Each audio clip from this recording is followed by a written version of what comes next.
जय हिंद दोस्तों। आज का फिर से एक नया टॉपिक लेके आ रहे हैं रीजनिंग का। रीजनिंग में क्या है, टॉपिक में हम लोग को काम क्या करना है, फाइंड रिलेशन, संबंध खोजने का काम करना है। ओके, तो जनरली क्वेश्चन में आपको एक स्टेटमेंट देगा, बोलेगा कि इसका संबंध जिससे है, वैसे ही कोई दूसरा आपको क्वेश्चन देगा उसका संबंध किससे है आप बताइए। तो इस पे आपका पूरी तार्किक योग्यता काम करेगी, आप तर्क देने में कितने एक्सपर्ट हो। दो चार हम लोग पॉइंट कवर अप करेंगे इस पे कि क्या क्या चीजें होती है, कैसे आपको सोचना है, और कोशिश करेंगे जल्दी जल्दी इसको खत्म करें। फास्ट में हम लोगों को काम करना है तो जल्दी जल्दी करेंगे।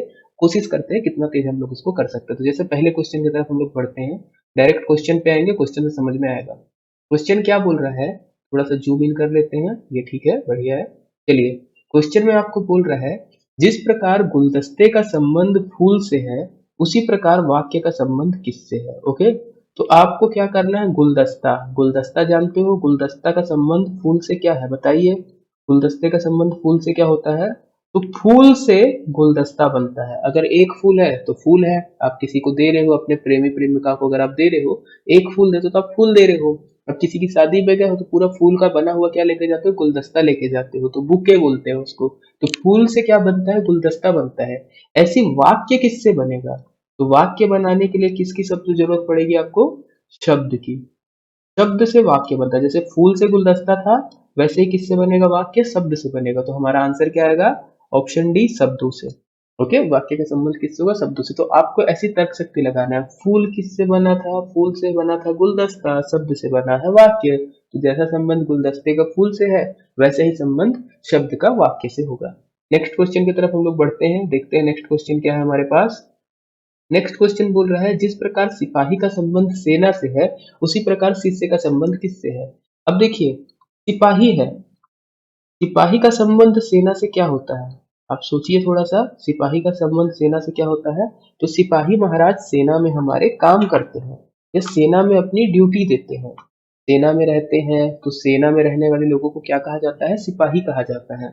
वैसे ही शिष्य, शिष्य आपको कहाँ मिलेगा, शिष्य आपको कहाँ मिलेगा, सिपाही आपको मिलेगा सेना में, तो शिष्य कहाँ मिलेगा, शिष्य मिलेगा कक्षा में या विद्यालय में। तो कक्षा है हमारे पास ऑप्शन, जी हाँ है। तो कक्षा में मिलेगा शिष्य, और कहीं तो मिलेगा नहीं। अब अगर आप लोग बचपन में मस्ती करते रहोगे कि स्कूल बंक करके कार्टून देखते हो, या शक्तिमान देखते हो, या आजकल के डोरेमोन देखते हो, तो वो नहीं है जो आइडियल कंडीशन है। सिपाही है तो सेना में रहेगा, शिष्य है तो कहाँ रहेगा, कक्षा में रहेगा अपना काम करने के लिए। तो ऑप्शन क्या आएगा, डी। बढ़ते हैं, सिर्फ सेम है ऐसी। जिस प्रकार सरसों का संबंध बीज से है, आपको क्या बोल रहा है, सरसों, सरसों का संबंध किससे है, बीज से।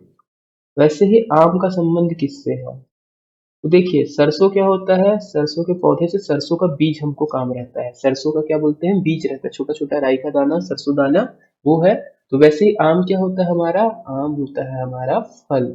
तो क्या आंसर आएगा, फल। ये देखिए यहाँ पे मिसप्रिंट है, दोनों जगह फूल फूल लिखा है। तो ऑप्शन ए को आप काट दीजिएगा, क्या लिख दीजिएगा, फल। तो आम का संबंध किससे रहेगा, आम का संबंध रहेगा फल से। ओके, बढ़ते हैं आगे। माइटोकॉन्ड्रिया ऊर्जा, तो डीएनए क्या है, तो ये साइंस वालों के लिए हो जाता है जिनको पता होगा।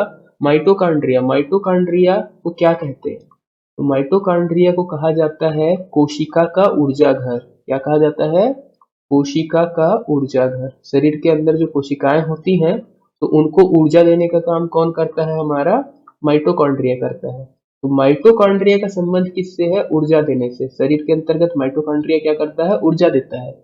वैसे ही हमारे शरीर में डीएनए क्या करता है, आपको ये बताना है। तो डीएनए का काम क्या होता है, प्रजनन करना काम नहीं होता, गति करना काम नहीं होता, प्रतिरक्षा काम करना काम नहीं होता, क्या होता है, वंशानुक्रम को सेट करना। इसीलिए तो जब भी देखते हो क्वेश्चन आता है, या टीवी सीरियल वगैरह आप लोग देखे होंगे, बोलते हैं ये किसका बच्चा है, चलो पता करते, तो कहाँ से पता चलता है, डीएनए टेस्ट कराने बोलते हैं। तो डीएनए टेस्ट में जिसका बच्चा निकल गया वो वंशानुक्रम है। प्रजनन केस अलग हो जाता है पूरा पूरा, उसके लिए अलग अंग होते हैं। गति करना हमारे शरीर में वो एक अलग काम होता है। प्रतिरक्षा करना काम किसका होता है, तो शरीर की एंटीबॉडीज का। तो आप इस पे हो सकता है कोरोना चल रहा है, तो क्या पता एंटीबॉडीज बोल दे, एंटीबॉडी का काम बताइए किससे है, तो प्रतिरक्षा करने से संबंध हो जाएगा। ओके, लिखा रहेगा माइटोकॉन्ड्रिया का ऊर्जा, ऐसी बोल देगा एंटीबॉडीज का संबंध किससे है, तो प्रतिरक्षा करने से रहेगा, रोगों से जो रक्षा करने के काम आता है। फिलहाल हमारा आंसर क्या होगा, वंशानुक्रम। जो डीएनए होता है ना, डीएनए के अंदर ही जो हमारा जो बॉडी का स्ट्रक्चर है, जो हमारे यहाँ जो भी बीमारियां चलते रहती है, जो हम लोग बोलते हैं ना जेनेटिक बीमारियां हैं, तो हमारे जीन्स पूरे इसी में स्टोर रहते हैं। और डीएनए ही सेट करता है कि कैसे होने वाला है। तो देखे होंगे इसी कारण है जो एक पापा का बच्चा है वो बिल्कुल अपने पापा जैसे ही दिखेगा, है ना, और उसका बच्चा भी अपने पापा जैसे ही दिखेगा। तो वो सारी चीजें जो है ना वो चलते रहती है इस पे। ओके, एक जैसे दिखेगा। अगर आपके बाल घुंघराले हैं तो अगर आपका सही क्रम गया है तो आपके बच्चे के बाल भी घुंघराले ही होंगे, अगर आपके सीधे हैं तो उनके भी सीधे ही होंगे। तो ये डीएनए में ही सेट होती है सारी चीजें। बढ़ते हैं आगे नेक्स्ट क्वेश्चन का। ढांचे का संबंध जो मकान से है वैसे ही अस्थि पंजर का संबंध किससे है? तो इसको हम लोग लिख लेते थोड़ा सा इंग्लिश में, नहीं तो बड़ा अजीब सा लग रहा होगा। जिस प्रकार स्ट्रक्चर का संबंध है होम से या हाउस से, वैसे ही आपको बताना है बोन्स, अस्थि पंजर मतलब बोन्स हो गए हमारा, या स्केलेटन। स्केलेटन स्पेलिंग मुझको नहीं आती, स्केलेटन का संबंध किससे होगा? तो जैसे आप घर बनाते हो तो घर बनाने के पहले क्या रहता है, घर में पिलर देके कॉलम वगैरह बनाते हो, कुछ इस प्रकार से कॉलम बनाते हो जिसके उस पे आपका घर खड़ा रहता है। तो यही कहलाता है क्या, हमारा ढांचा। ढांचे का काम क्या रहता है? तो ढांचे का काम है घर को मजबूती प्रदान करना, इसको घर को मजबूती देना। ऐसे स्केलेटन जो होता है हमारा, हड्डियां जो होती हैं, हड्डी का जो तंत्र है, ठीक है, जो हड्डियों का पूरा सिस्टम होता है, कंकाल तंत्र जिसको कहा जाता है, अस्थि पंजर लिखा है कंकाल तंत्र। कंकाल तंत्र किसको मजबूती प्रदान करता है? तो कंकाल तंत्र हमारे शरीर को मजबूती प्रदान करता है। तो क्या आंसर आएगा? शरीर, ऑप्शन सी। जैसे ढांचा जो है, स्ट्रक्चर जो है घर को मजबूती प्रदान करता है, ऐसी आप तर्क लगाइए। आपका शरीर किसको, आपके अस्थि पंजर या हड्डियां किसको मजबूती प्रदान करेंगे? शरीर को प्रदान करेंगे। बढ़ते नेक्स्ट क्वेश्चन की तरफ। जैसे बोलता है अज्ञान का संबंध शिक्षा से है, वैसी रोग का संबंध किससे होगा?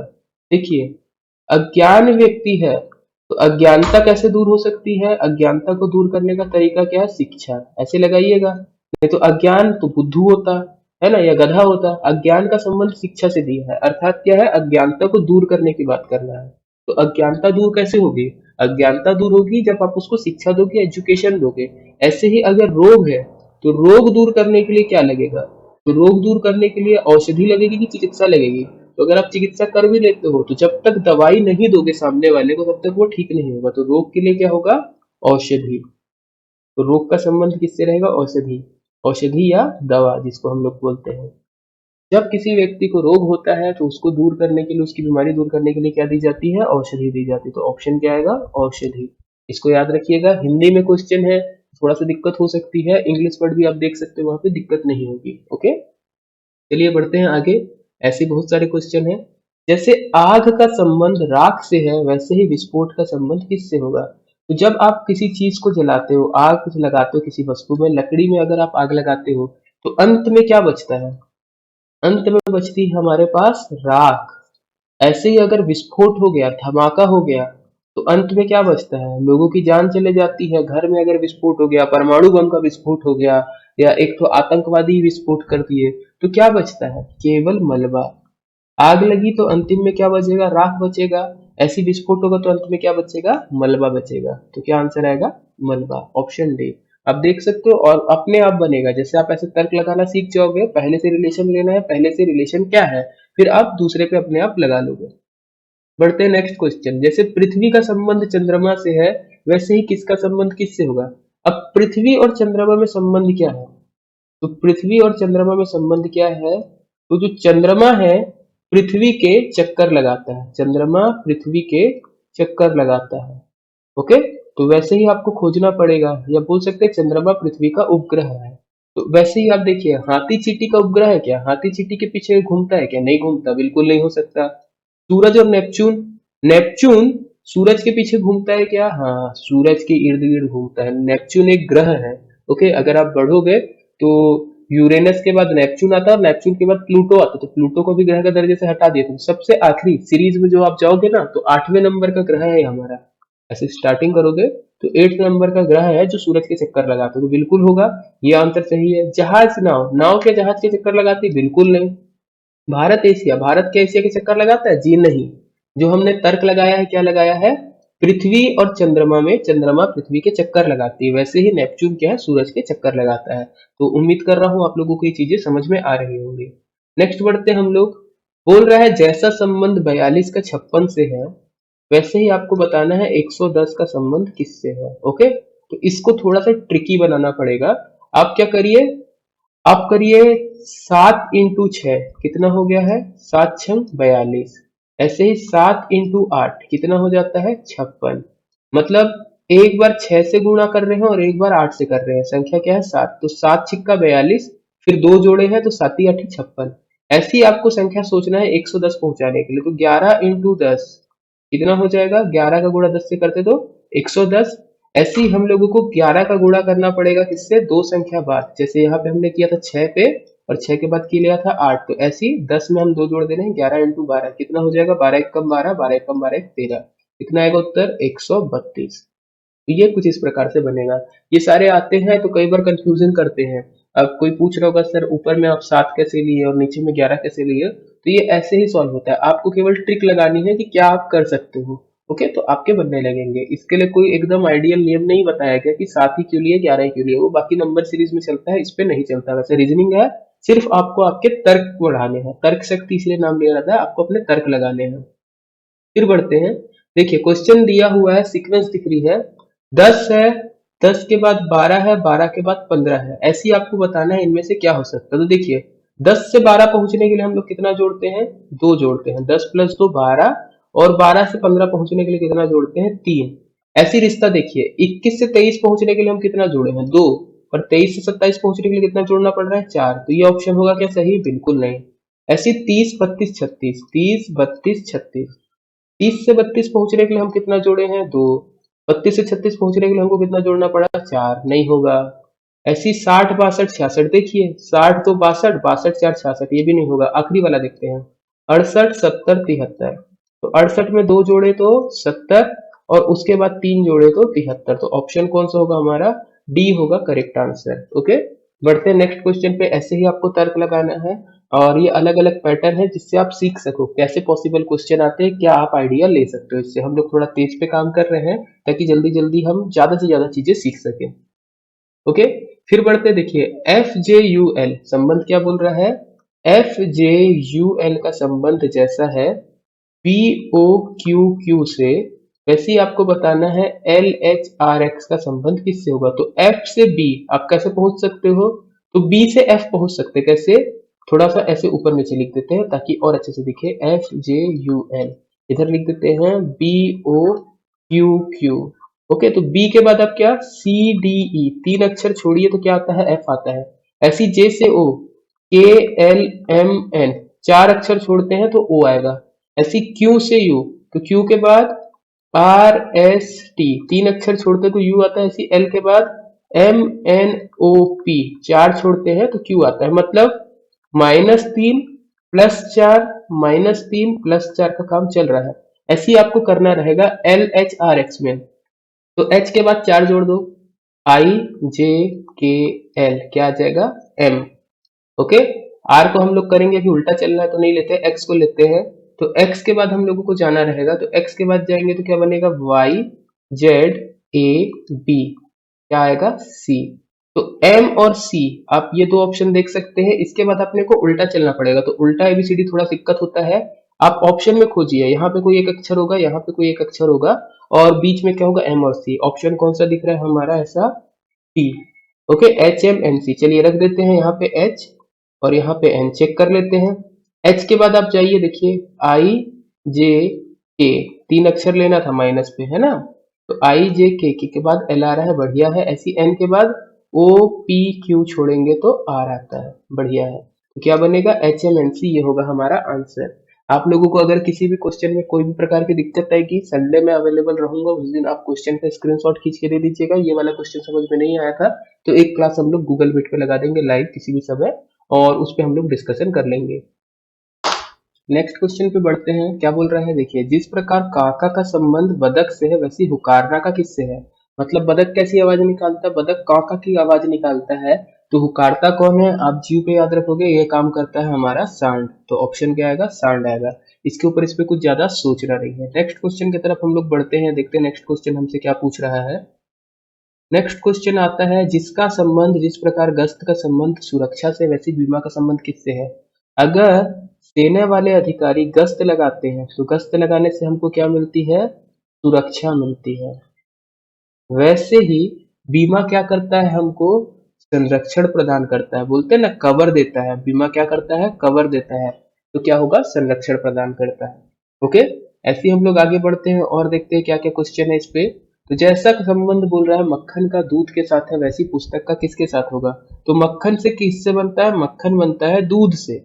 मक्खन किससे बनता है, मक्खन बनता है दूध से। तो वैसी पुस्तक किससे बनती है, पुस्तक बनेगी आपकी कागज से। तो आंसर क्या आएगा, कागज। ओके, नेक्स्ट क्वेश्चन की तरफ हम लोग बढ़ते हैं, आगे बढ़ते हैं। ऐसे ही आपको सोचना है, जल्दी जल्दी सारे क्वेश्चन बन जाएंगे। अब बोल रहा है 987 IHG लिखा है, तो 654 क्या होगा। तो जब आप एबीसीडी लिखोगे ना, तो आपको पता होगा आई 9वां अक्षर आता है शुरुआत से, अगर आप जाओगे तो एच 8वां है और जी क्या है 7वां अक्षर है। ऐसे ही आपको बताना है 6वां, 5वां और चौथा अक्षर कौन सा। तो चौथा अक्षर क्या होता है, डी। 5वां अक्षर होता है ई, और 6वां अक्षर क्या होता है, एफ। तो क्या बनेगा, FED। FED ऑप्शन कौन सा हमारा, ऑप्शन है बी, ये होगा हमारा आंसर। ऐसे ही आगे बढ़ते हैं हम लोग। फिर क्वेश्चन आ रहा है, जिस प्रकार संबंध 8 का 26 से है, वैसे ही 63 का संबंध किससे। तो 26 करिए, 26 के दोनों अंकों को जोड़ दीजिए, 2 + 6 कितना हो जाता है, 2 प्लस अगर हम लोग 6 करते, एक सेकंड सिस्टम चल नहीं रहा है, 2 + 6 कितना हो जाता है हमारा 8। तो ऐसे ही 63 का करना है, तो कितना होगा, 6 + 3 कितना हो जाएगा हमारा उत्तर 9। तो किसका संबंध किससे होगा, वो 63 का संबंध होगा 9 से। बढ़ते हैं, लास्ट लास्ट क्वेश्चन पे पहुंच रहे हैं हम लोग। जैसा संबंध बोलता है मेधा पाटकर का सरदार सरोवर से है। मेधा पाटकर क्या है, एक हमारी पर्यावरण कार्यकर्ता है। ओके, तो उसका संबंध किससे, सरदार सरोवर बांध के लिए वो लड़ी हुई थी। तो वैसे ही हमारा संबंध आपको देखना है बाकियों का मैच कर रहा है कि नहीं। मेधा पाटकर जैसे व्यक्ति को खोजो, सोनिया गांधी कांग्रेस की अध्यक्ष है, तो ये संबंध हो नहीं सकता, बिल्कुल नहीं हो सकता, सोनिया गांधी कांग्रेस की अध्यक्ष है। ऐसे ही बढ़ते, लालू प्रसाद यादव का बिहार से संबंध नहीं है। आपको मेधा पाटकर जो काम करती है पर्यावरणविद है, तो आपको पर्यावरणविद खोजना है। तो सुंदरलाल बहुगुणा ये पर्यावरण से कार्य करता है, तो इनका संबंध होगा सही। ओके, तो ये वाला क्वेश्चन को आप देखिएगा, इसमें क्या है आपका जनरल नॉलेज काम आता है, जी